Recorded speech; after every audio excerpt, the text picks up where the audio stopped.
Juang Kartika tahun 2018. Siap dimulai. Selanjutnya pasukan. Siap, periksa.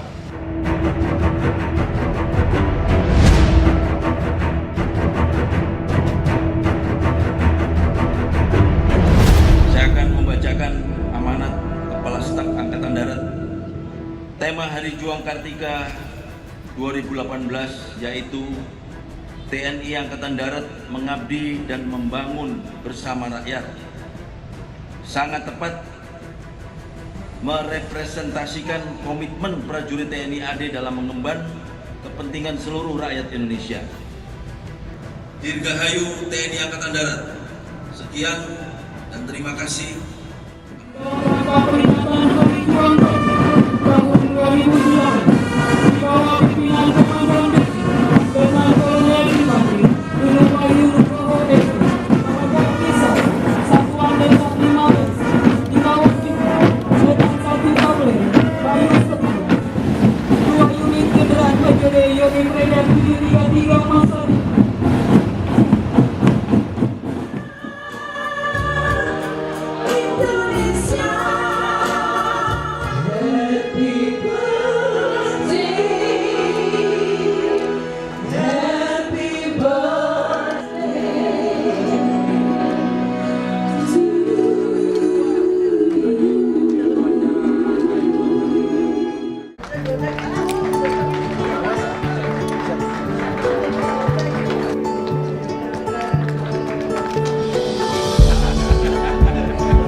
Masing-masing di Maluku Utara, di Kodim-Kodim, kita adakan bakti sosial seperti ini.